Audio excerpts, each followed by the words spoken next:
Em meio ao isolamento internacional, o governo israelense também sofre protestos internamente. Nos últimos dias, nós tivemos protestos em grandes proporções que tomaram as ruas de Israel contra o governo. E, apesar do isolamento que Israel tem sofrido no âmbito internacional, com uma pressão considerável para que não avance sobre o sul da faixa de Gaza, em especial a região de Rafah, nós temos que Israel bombardeia a Síria em dois momentos bastante contundentes nos últimos dias. Primeiro, atacou na região norte a cidade de Alepo, com o objetivo de acertar alvos envolvendo o Hezbollah, grupo que é erradicado no Líbano. E hoje ataca o território de Damasco com o objetivo de atingir a embaixada do Irã no território da capital síria, no caso Damasco. É sobre isso que nós iremos falar no vídeo de hoje. A guerra entre Israel, Hamas, barra mundo muçulmano. E claro, se você não é inscrito no canal, inscreva-se, dê um like e divulgue o nosso conteúdo para as pessoas que gostam de geopolítica. Olá pessoal, tudo bem? Seja bem-vindo mais uma vez ao canal Respeita a Geografia. Eu sou o professor Éder falando com você a respeito de geopolítica. Eu vou sugerir a você que dê uma olhada no nosso e-book, um material de alta qualidade feito para você compreender e entender tudo o que acontece na política internacional, para ficar muito bem informado, mais inteligente e, claro, se debruçar de maneira mais aprofundada sobre o que você gosta, que é aprender geopolítica. O link para baixar o nosso e-book está na descrição do nosso vídeo, dê uma olhada. Antes de falarmos dos tópicos aqui, eu quero mostrar a vocês a foto, vocês devem ter visto, circulando hoje nas redes sociais, não é? A respeito do ataque feito por Israel à embaixada do Irã no território da Síria. E mais do que isso, vale a pena nós observarmos também um mapa da imagem aérea. Eu printei agora justamente para observarmos uma avenida importante, certo? Muito importante na região das embaixadas, não é? E a embaixada do Irã se localiza nesta posição aqui, ó, que eu circulo em vermelho.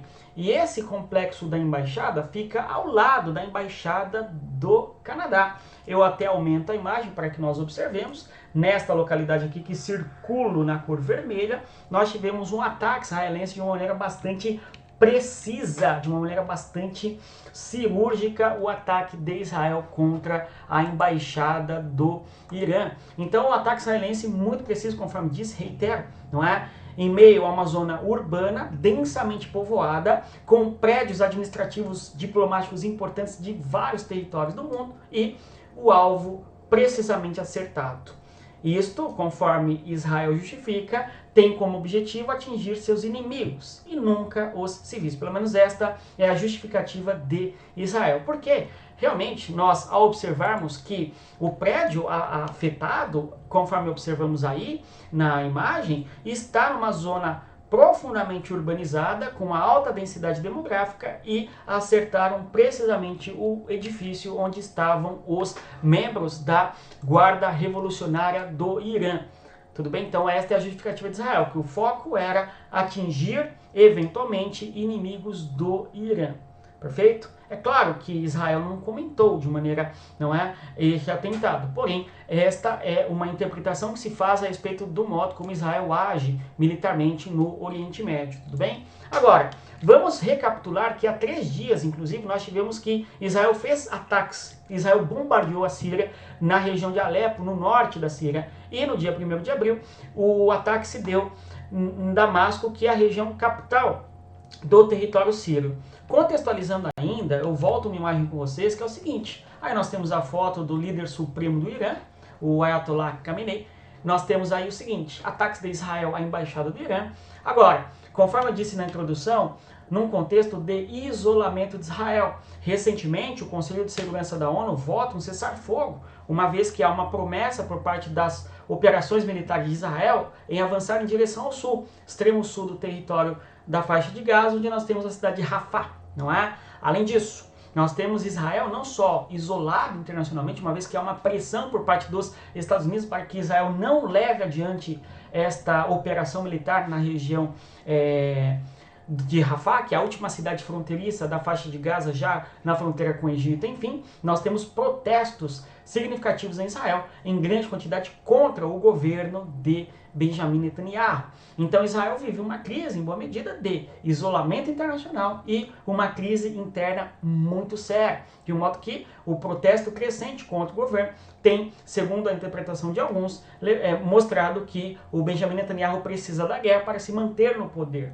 É complexa, não é, essa situação, mas é uma afirmação bastante difícil. Por quê? Nós temos o parlamento hoje em Israel, Knesset, votando, inclusive, para a não permanência da Al Jazeera em território israelense, mostrando uma força do governo bastante grande, não é, junto ao parlamento. E não exatamente o isolamento do Netanyahu. Além do mais, antes da eleição última de Netanyahu, Israel viveu 5 eleições, salvo engano, para que conseguisse formar uma maioria para indicar o primeiro-ministro. E somente com Netanyahu que houve uma certa estabilidade política interna. Então é complicado afirmar de maneira categórica que há um isolamento do Netanyahu, enfim, embora os protestos foram muito grandes.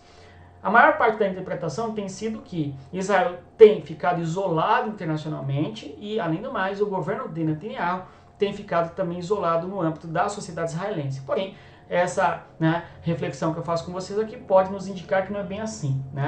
Nós temos uma questão muito séria, muito tensa envolvendo o Irã e Israel, conforme sabemos. Uma vez que o Irã coordena um conjunto de organizações no Oriente Médio, em vários países, e estas organizações compreendidas como o eixo da resistência. Nós já fizemos um vídeo aqui no canal, não é? E eventualmente o objetivo de Israel é justamente atacar o Irã de uma maneira indireta, porque Israel não está atacando o território iraniano, mas está atacando eventualmente grupos que têm o apoio do Irã espalhados ali pelo Oriente Médio e tal. Ataques à Síria, vamos a ele, foram 2. Vejamos aqui, no dia 29 de março, ataques à Síria, na região norte do território sírio, em Alepo, tudo bem? Cidade ao norte da Síria, foi atacada por Israel, resultando em 42 pessoas que, infelizmente, foram alvo e acabaram morrendo, infelizmente porque diante da guerra, infelizmente as pessoas acabam sofrendo a consequência. Nós temos que, segundo Israel, o alvo seria Hezbollah. Hezbollah é uma organização política, não é religiosa, que significa o Partido de Deus, ok? Hezbollah é radicado no Líbano, tudo bem? E, segundo Israel, ataca esta região em Alepo para atingir líderes do Hezbollah, que o Hezbollah atua num conflito contra Israel desde o sul do Líbano, não é? E, por sua vez, os seus líderes estão ali em outras regiões do Oriente Médio. Só que outros alvos também foram acertados, afetados, como é o caso aí de soldados sírios. No caso, a Rússia, grande aliada do governo sírio, Bashar al-Assad. Bashar al-Assad é um resistente em relação aos protestos e toda a guerra civil que se estendeu na Síria na década de 2010, não é?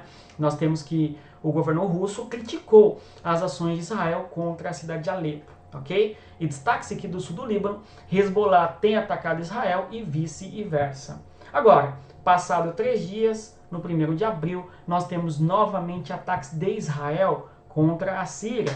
E dessa vez, os alvos envolvem a Guarda Revolucionária do Irã. E pelo que parece, alguns generais, 2 pelo menos generais da Guarda Revolucionária Iraniana foram mortos. Vejam só, nós temos que o chamado eixo da resistência, ou também chamado aí eixo do Irã, uma vez que o Irã acaba influenciando diversos grupos no Oriente Médio e dando apoio a esses grupos para terem uma bandeira, uma perspectiva contrária à influência dos Estados Unidos ou mesmo de Israel no Oriente Médio.